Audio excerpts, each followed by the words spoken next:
Confusion. Jain धर्म में आलू, प्याज, गाजर आदि कंदमूल का निषेध क्यों किया गया है? मांस, मच्छी या अंडे आदि का सेवन नहीं करना चाहिए, ये चीजें नहीं खानी चाहिए, ये तो सबको समझ में आता है। लेकिन सब्जियों में भी रोक टोक है, ऐसा क्यों? प्रश्न ये है कि पंचेंद्रिय जीवों के वध से बनी चीज खाने में पाप लगे, वो समझ सकते हैं, लेकिन एकेंद्रिय जीवों का भोजन में निषेध क्यों है? यानी कि अनंतकाय भक्षण जैसे कि आलू, गाजर, मूली, प्याज, लहसुन, अदरक, कच्ची हल्दी, सलगम, अरवी, शकरकंद इत्यादि जमीकंद खाने में क्या पाप लगेगा? वो भी तो सब्जी ही है ना। दूसरी सारी सब्जियां अथवा फल खा सकते हैं, तो फिर ये सब क्यों नहीं? सॉल्यूशन जानने के लिए बने रहिए इस वीडियो के अंत तक और Jain media YouTube channel subscribe कर दीजिए। इस आलू प्याज को लेकर जैनों का बहुत मजाक उड़ाया जाता है, लेकिन हम दावे के साथ कह सकते हैं कि इन सब के पीछे का कारण जानकर आप सभी को जैन धर्म पर गर्व महसूस होगा कि किस तरह प्रभु महावीर ने सूक्ष्मता से हमारा ध्यान रखा है, हमारी आत्मा का ध्यान रखा है। इस जमीकंद नहीं खाने के पीछे का कारण समझने के लिए संपूर्ण फोकस के साथ पूरा वीडियो देखना होगा। 11 पॉइंट्स में इस गंभीर विषय को डीपली समझने का प्रयास करेंगे। पॉइंट नंबर 1, देखिए, इसका उत्तर जानने से पहले हमें कुछ और चीजें जाननी होगी। जीव इस प्रकार होते हैं: 1 इंद्रिय वाले जीव, 2 इंद्रिय वाले जीव, 3 इंद्रिय वाले जीव, 4 इंद्रिय वाले जीव, 5 इंद्रिय वाले जीव। इंद्रिया यानी कि सेंसेस। हम मनुष्य 5 इंद्रिय वाले जीव हैं। इसी तरह पानी, फल, फूल, सब्जी, दाल, अन्न आदि ये सब 1 इंद्रिय वाले जीव हैं।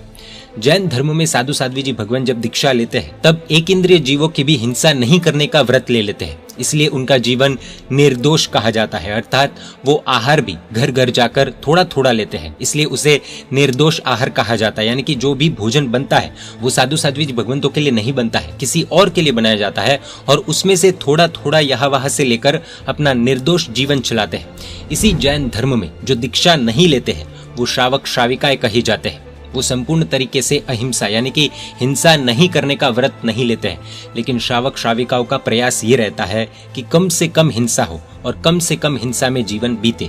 पॉइंट नंबर 2, किसी भी सजीव अर्थात जीवित वस्तु की हिंसा करके खाने में पाप तो लगता ही है, फिर चाहे वह सजीव पंचेंद्रिय हो या फिर 1 इंद्रिय।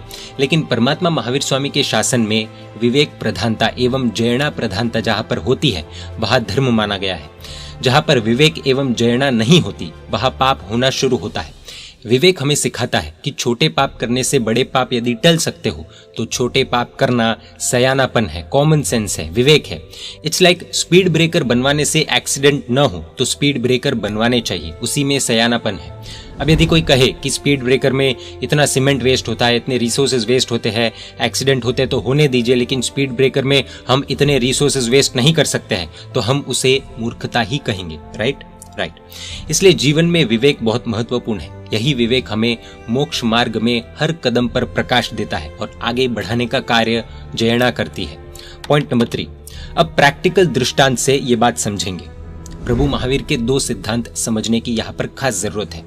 सिचुएशन ए, जब हमारे जीवन में जीवों को खत्म करके यानी कि हिंसा करके भोजन करने की मजबूरी आए और उन जीवों में क्वालिटी और क्वांटिटी में चूज करना पड़े, तो क्वालिटी को बचाकर क्वांटिटी की हिंसा करने पर कम पाप लगेगा। सिचुएशन बी, जब हमारे जीवन में जीवों को खत्म करके यानी कि हिंसा करके भोजन करने की मजबूरी आए और उन जीवों में सेम क्वालिटी के जीव हो लेकिन अलग अलग क्वांटिटी में हो, तब बड़ी क्वांटिटी को बचाना वह धर्म है। यानी कि दोनों में से एक ग्रुप की हिंसा करनी ही पड़ेगी, कोई दूसरी चॉइस नहीं है।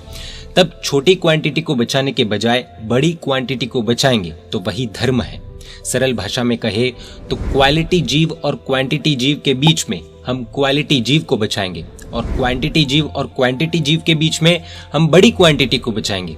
क्वालिटी को बचाने के लिए क्वांटिटी की हिंसा करनी पड़े तो भी वह जायज है। बड़ी संख्या में जीवों की हिंसा हो तो भी पाप कम लगता है यदि गुणवान या पुण्यवान यानी कि क्वालिटी जीव बचता हो तो।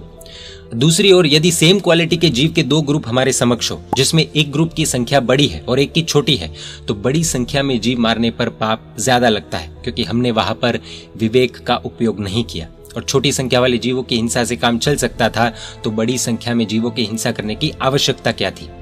हो सकता है अभी भी ये पॉइंट्स क्लियर नहीं हुए होंगे, तो इसी बात को अब हम लाइव एग्जाम्पल के साथ समझेंगे। सिचुएशन ए, क्वालिटी वर्सेस क्वांटिटी। देश के राष्ट्रपति जी की स्पीच चल रही है, हजारों की तादाद में जनसंख्या आई हुई है। किसी आतंकवादी ने AK-47 से हमला बोल दिया और वो भी कुछ नागरिकों की आड़ में। तब सुरक्षाकर्मी का पहला कर्तव्य राष्ट्रपति को बचाना होगा।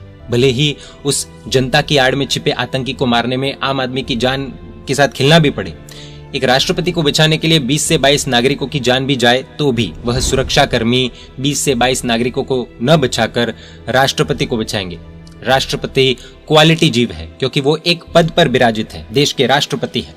दूसरी तरफ आम नागरिक है, यानी कि क्वालिटी और क्वांटिटी के चॉइस में किसी एक को बचा सकते हैं, तब क्वालिटी को ही चुना जाता है। सिचुएशन बी, राजधानी या शताब्दी एक्सप्रेस ट्रेन का चालक पटरी पर रेलवे ट्रैक पर 8 से 10 मुसाफिरों को देखता है। बहुत ज्यादा स्पीड में ट्रेन दौड़ रही है। दौड़ती ट्रेन में ब्रेक लगाने की कोई गुंजाइश नहीं है। यहाँ वो 8 से 10 लोगों को मरने से बचाए तो ट्रेन में बैठे 500-600 नागरिकों की जान जा सकती है। यहाँ पर दोनों ग्रुप सेम क्वालिटी के हैं, नागरिक ही है। अब यहाँ पर चालक अपने विवेक का उपयोग करके आंख बंद कर लेगा, 500 की जान बचाएगा लेकिन 8 से 10 को नहीं बचा पाएगा। यहाँ पर उसके पास 2 चॉइसेस थी, दोनों तरफ सेम क्वालिटी के जीव है, लेकिन हायर क्वांटिटी और लोअर क्वांटिटी के बीच में एक को बचा सकता था, इसलिए उसने हायर क्वांटिटी को बचाया। इसी बुद्धि को हम विवेक बुद्धि कहते हैं, विवेक कहते हैं। पॉइंट नंबर 4, अनंत तीर्थंकरों ने यही सिद्धांत धर्म में बताया है। पंचेंद्र जीव को मारकर उसकी हिंसा करके खाने में सिर्फ एक जीव की हत्या का पाप लगता हो और उसी के सामने लाखों एकेंद्र जीवों की हिंसा करके खाने में भले लाखों एकेंद्र जीवों की हिंसा का पाप लगता हो तो भी पंचेंद्र जीव को मारना महापाप होगा। ये वाला है सिचुएशन ए। एक पंचेंद्र जीव हायर क्वालिटी, उसके सामने हजारों लाखों एकेंद्र जीव जो हायर क्वांटिटी है बट लोअर क्वालिटी है, एक इंद्रिय है।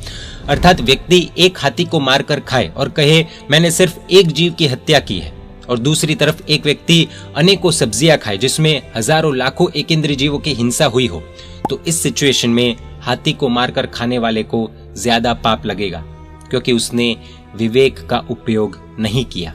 पॉइंट नंबर 5, अब सिचुएशन बी की तरफ चलते हैं। अनंत जीवों का जिसमें वास है, ऐसे अनंत काय के भक्षण में बड़ी संख्या में जीवों का कत्लेआम होने से, हिंसा होने से महापाप लगता है। लौकी, ककड़ी, टमाटर, मटर, मिर्ची, मूंग, दाल आदि में कम जीव होने से कम पाप लगता है। यहाँ पर आलू, प्याज आदि जमीकंद सब एकेंद्रीय जीव ही है। सामने ककड़ी, लौकी, टमाटर आदि भी एकेंद्रीय जीव ही है।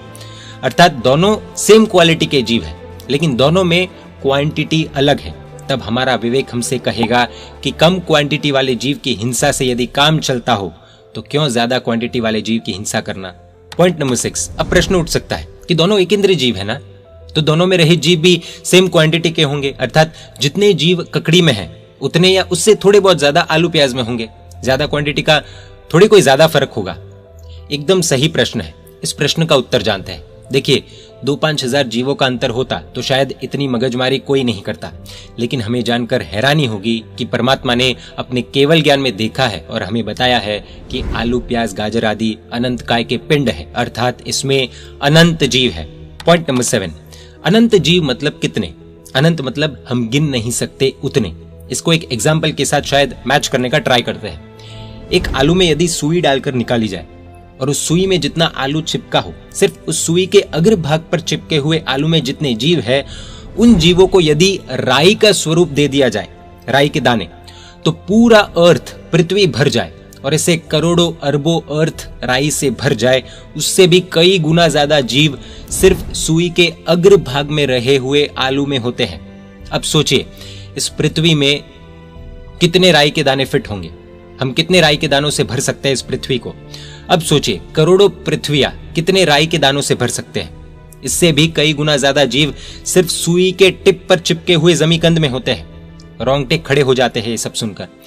चलिए एक और एग्जाम्पल से मैच करने का ट्राई करते हैं। यदि एक व्यक्ति के 2 हाथों के बदले 2000 हाथ हो जाए और खाना चबाने के लिए 100 मुंह हो और उम्र 100 नहीं बल्कि 1 करोड़ वर्ष की आयु हो जाए, और यदि वो व्यक्ति 24/7 365 खाते रहे, यानी कि पूरे 1 करोड़ साल तक बिना रुके 2000 हाथों से 100 मुंह से ककड़ी, टमाटर, मटर, पपीता आदि चीजें खाते रहे, तो भी जो पाप न लगे, इससे अनंत गुना ज्यादा पाप सिर्फ सुई के अग्रभाग में रहे जमीकंद के अंश को खाने में लग सकता है।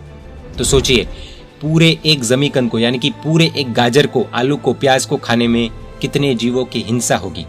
भले वह एक इंद्रिय है, लेकिन संख्या बहुत बहुत बहुत ज्यादा अधिक है। हमारी सोच जहां तक न जाए उतनी है। शायद बुक लेकर 1 के आगे 10 मिनट तक 0 लिखते रहे, उससे भी ज्यादा संख्या में जीव जमीकंद में है। बहुत ज्यादा अंतर है जीवों की संख्या का, इसलिए परमात्मा ने अनंत काय के भक्षण का निषेध किया है। Point number 8। अब प्रश्न ये है कि सिर्फ जीभ के स्वाद के लिए अथवा खुद की जिद के लिए इतने सारे जीवों की हिंसा का अकाउंट हमारे सर पर चढ़ाना सही है या गलत? परमात्मा का हम पर अनंत उपकार है। छोटी से छोटी चिंता परमात्मा ने हमारी की है। इतने जीवों की हिंसा करके यदि हम अपना पेट भरेंगे तो क्या हमारा दिमाग निष्ठुर नहीं बनेगा? और पता होते हुए भी यदि उसका भक्षण करें तो क्या हम में निष्ठुरता नहीं बढ़ेगी? अब से यदि कोई पूछे कि तुम जैन लोग कंदमूल अथवा जमीकंद अथवा आलू प्याज क्यों नहीं खाते हो, तो उनके साथ ये वीडियो शेयर कर सकते हैं। मजाक उड़ाने वाले तो उड़ाते रहेंगे। पानी में जीव है, पानी में जीव है बोलते थे, तब कई वर्षों तक मजाक उड़ाया गया होगा। जब विज्ञान ने खोजा तो कईयों के पैरों के नीचे से जमीन खिसक गई होगी। खैर, पॉइंट नंबर 9। एक प्रश्न सभी को हो सकता है कि जमीकंद अथवा कंदमूल में क्या क्या आता है जिससे हम वो सब खाने से बच सके। तो आपकी जानकारी के लिए बता दे, अनंत काय भक्षण यानी कि आलू, प्याज, गाजर, मूली, लहसुन, अदरक, कच्ची हल्दी, सलगम, अरवी, शकरकंदी आदि। Point number 10। मूंगफली भी तो जमीन के नीचे से आती है, तो फिर वो कैसे अलाउड है? और जैन हल्दी और अदरक का तो प्रयोग करते ही है, तो वो कैसे अलाउड है? वो भी तो जमीन के नीचे से ही प्राप्त होता है। आपकी जानकारी के लिए बता दें, मूंगफली में तेल की मात्रा ज्यादा होने से उसमें इतने जीव नहीं होते जितने बाकी जमीकंद में होते हैं, इसलिए वो अलाउड है। रही बात अदरक की या हल्दी की, तो कच्ची हल्दी या कच्ची अदरक अलाउड नहीं है। सूखी हल्दी और सूखी अदरक यानी कि सौंठ अलाउड है। कच्ची हल्दी की सब्जी या उसका अचार अलाउड नहीं है। और अदरक जब सूख जाती है तो उसे सौंठ कहा जाता है, वो अलाउड है। और ये दोनों सामग्री औषधि के रूप में हमें अलाउड की गई है। अब कोई कहे कि आलू भी सुखा कर तो खा सकते हैं ना, तो आपको बता दे वो अलाउड नहीं है। ये खुद को मूर्ख बनाने वाली बात है। आलू के औषधि के रूप में कोई गुण नहीं है, उल्टा ज्यादा हानिकारक है। और आलू टेस्ट के लिए खाए जाते हैं। इसी के साथ मूली की पत्तियां एवं स्प्रिंग अनियंस की पत्तियां तो जमीन के ऊपर उगती है, तो क्या वो खा सकते हैं? ये प्रश्न भी कईयों को आता होगा, तो जानकारी के लिए बता दे वो भी अलाउड नहीं है, क्योंकि वो उसी का एक अंश है। Point number 11। जैन धर्म का एक बड़ा सिद्धांत है आसक्ति में उत्पत्ति, अर्थात जिसमें बहुत ज्यादा आसक्ति हो, टेस्ट हो, मन हो, उसी में उत्पत्ति होने की सबसे ज्यादा संभावना होती है, चांसेस होते हैं। जैसे कोई टेस्ट से आलू का सेवन करे तो आलू में ही अगला भव हो सकता है, अगला जन्म हो सकता है। इसीलिए निषिद्ध सूत्र में अनंत काय भक्षण अर्थात पॉइंट नंबर 9 में बताए गए सभी पदार्थों के सेवन का निषेध किया गया है। अब कोई ये कहे कि मैं तो इसे नहीं मानूंगा, तो उसका तो कुछ नहीं किया जा सकता। व्यक्ति अपनी सोच के लिए स्वतंत्र है। जमीकंद जो निषेध किए गए हैं उनमें बहुत आसक्ति होती है। हमने देखा होगा कई बार लोगों को ऐसा होता है कि जिन्हें आलू के बगैर नहीं चलता है अथवा कांदे के बगैर नहीं चलता, प्याज के बगैर, क्योंकि उस टेस्ट के बिना उनको भोजन करने का मन ही नहीं करता। इसलिए दुर्गति से बचाने के लिए ये व्यवस्था हमारे लिए जैन धर्म में की गई है। अब कोई कहे कि मेरे कई दोस्त हैं जो जैन हैं लेकिन दबाकर आलू प्याज खाते हैं, तो देखिए, किसी के खाने नहीं खाने से जैन धर्म के सिद्धांत नहीं बदल जाते। जैन धर्म के ये सिद्धांत है, कोई माने या न माने, उससे जैन धर्म के सिद्धांत नहीं बदल जाते। तो ये था जवाब कि जैन धर्म में कंदमूल का, जमीकंद का निषेध क्यों बताया गया है। परमात्मा के आज्ञा विरुद्ध कुछ भी कहा हो तो मिच्छामि दुक्कडम। जय जिन शासन, जय महावीर।